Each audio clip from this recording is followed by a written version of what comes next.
자, 큰 두 번째로 오늘 말씀을 통해서 보면은 결혼은 하나님의 창조 질서인데 문제는 타락한 인간은 바로 그 결혼을 왜곡시켰다라는 것입니다. 우리가 이 결혼을 왜곡시킨 내용을 여러 가지 현상으로 설명할 수가 있는데 오늘 말씀을 통해서만 함께 생각해 보겠습니다. 오늘 3절과 4절에 보면은 이 바리새인들이 예수님의 질문에 대해서 오늘 이렇게 대답을 했습니다. 이르되 모세는 이혼 증서를 써 주어서 버리기를 허락했습니다. 그렇게 대답을 했죠. 자, 이것이 어디 말씀을 인용한 거라고요? 신명기 24장 1절 말씀입니다. 사람이 아내를 맞이하여 데려온 후에 그에게 수치되는 일이 있음을 발견하고 그를 기뻐하지 아니하면 이혼 증서를 써서 그의 손에 주고 자기 집에서 내보낼 것이다 라고 말씀을 했죠. 근데 이 말씀에 대해서 유대에 큰 두 학파가 있었는데 두 학파 간의 해석이 너무 다릅니다. 하나는 샴마이 학파이고 하나는 힐렐 학파입니다. 우리가 하나님의 말씀을 어떻게 해석하느냐가 매우 중요한 것이죠. 샴마이 학파는 여기서 이제 중요한 해석의 이슈는 뭐냐면은 수치되는 일이 뭐냐 이거죠. 수치되는 일.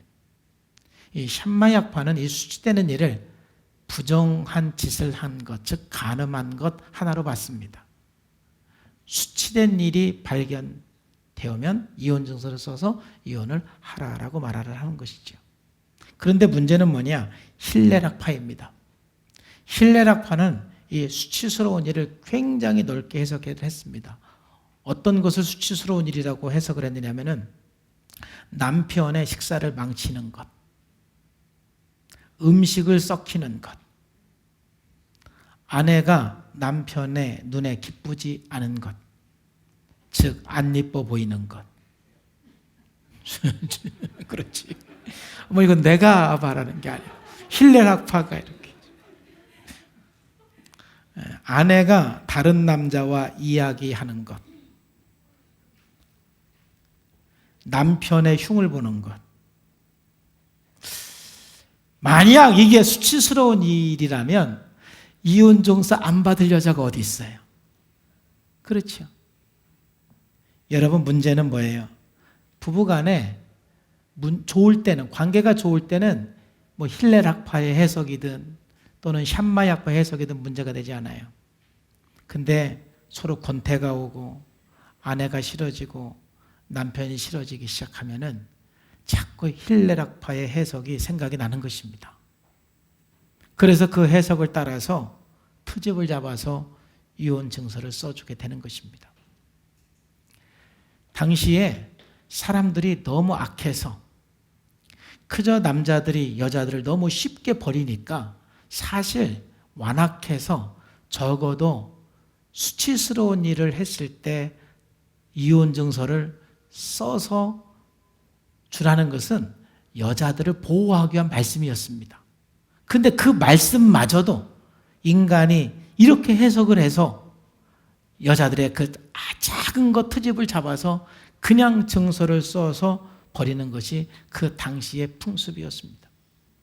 그러니까 여러분, 그 시대에 얼마나 유대인들이 이혼을 쉽게 생각했는지 우리는 이 말씀을 통해서 짐작할 수가 있는 것입니다. 이런 마태복음 10장에 보면은 예수님의 제자들도 굉장히 이혼을 그 당시에 쉽게 생각했던 것을 우리가 볼 수가 있습니다. 10절에 집에서 제자들이 다시 이 일을 물었어요. 여러분, 예수님의 제자들이요, 예수님께서 이제 노정에서 많은 사람들을 가르쳤을 때 그게 이해가 안 되면 이제 다시 집에서 다시 묻는 경우가 종종 있었어요. 그런데 여러분 생각을 해보세요. 예수님께서 지금 창세기 2장 말씀을 가지고 가르쳤는데 그게 여러분 이해가 안 될 내용이 어디 있어요, 없어요? 없지요. 그래도 다시 물어봤다라는 것은 제자들이 지금 이해가 안 된다라는 말이에요. 그건 지금 예수님의 제자들도 뭔가 예수님의 가르침에 대해서 충격을 받았던 거예요. 그럼 그 충격이 뭐냐? 마가복음에는 기록이 안 나왔는데 마태복음에 이 똑같은 말씀이 마태복음 19장에 나와요. 이 똑같은 바리새인들의 이 질문에 대해서 예수님께서 대답을 하고 또 예수님과 제자들과의 그 대답 속에서 예수님의 제자들은 이렇게 예수님께 말을 해요.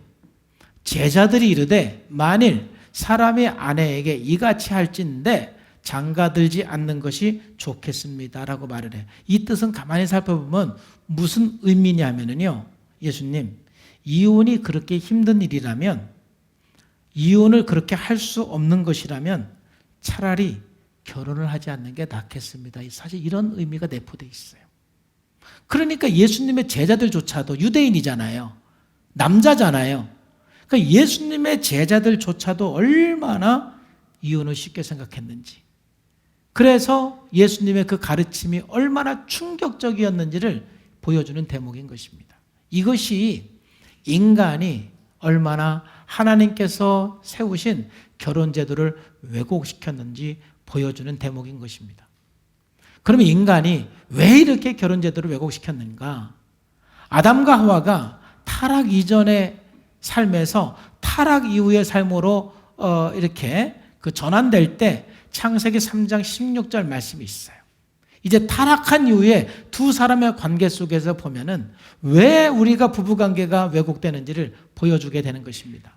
너는 남편을 원하고 남편은 너를 다스릴 것이다 라고 말씀을 하고 있어요. 자, 이 말씀을 통해서 왜 부부관계가 왜곡이 되고 결혼관계가 왜곡이 되는지 우리가 알 수가 있는데, 첫 번째는 인간의 너무너무 이기적인 욕망 때문에 결혼은 왜곡되고 있는 것입니다. 여기서 하와가 남편을 원한다 이 말은 디자이어인데 끊임없이 요구하고 끊임없이 바라고 끊임없이 욕망한다는 뜻이에요. 그러니까 우리가 결혼의 목적이 무엇입니까? 결혼의 목적은 남자이든 여자이든 서로서로 성장을 돕고 서로서로 돕는 배필이 되는 것이 결혼의 목적이 되어야 되는데, 결혼이 너무너무 남자도 여자도 끊임없는 자기 욕망의 어떤 그 추구, 자기가 원하는 것을 이렇게 추구하고, 아내는 내가 원하는 것을 채워줘야 되고 남편을 내가 원하는 것을 채워줘야 되고, 그래서 서로서로 끊임없는 욕망을 가질 때 그 결혼은 깨어질 수밖에 없는 거예요.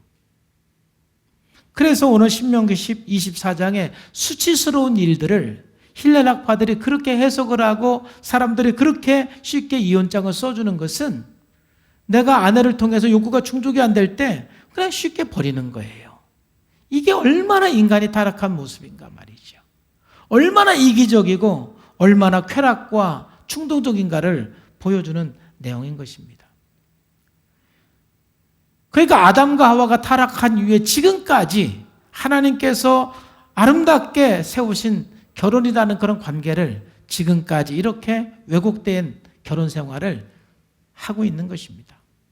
두 번째, 이 말씀을 통해서 보면은 왜 인간들은 이 결혼의 제도를 왜곡시켰느냐 하면은 남편은 너를 다스릴 것이다 그랬는데, 이건 뭐예요?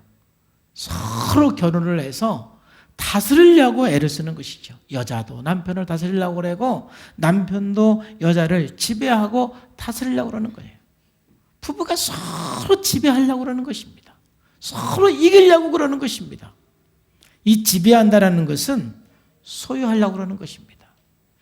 여러분, 절대 결혼관계는 소유관계가 아닌 것입니다. 지배관계가 아닌 것입니다. 다시 말씀드리지만 결혼은 서로 성장을 돕는 것이고 서로 함께 서로의 그 원하는 것을 배려해주고 충족을 도와주는 것이지, 상대방의 욕구는 배려하지 않고 내 욕구만 팍 채워달라고 그러고, 그리고 서로 이기려고 그러고 지배하려고 그러고, 그러면 그 관계는 깨어질 수밖에 없는 것입니다. 이래서 인간의 결혼은 불행한 결혼이 되어버려서 이미 결혼한 사람도 너들은 결혼하지 마 이러는 사람도 있습니다. 내가 결혼해 보니까 안 하는 게 낫겠어 이렇게 말하는 사람이 있습니다. 부모가 자식에게 너는 결혼하지 마 이런 사람도 있습니다. 이게 왜 그러냐면은 너무너무 좋은 선물을 우리들에게 주셨는데 역사일에 이렇게 결혼에 대해서 인간의 끝없는 욕망, 이기적인 욕망과 서로 지배하려는 이러한 사람들의 태도 때문에 완전히 결혼이라는 것이 왜곡이 되어 있고 부부관계가 왜곡이 되었기 때문에 지금은 결혼을 안 하려고 하는 사람이 너무 많은 것이지요. 여러분, 이것은 왜곡된 것입니다.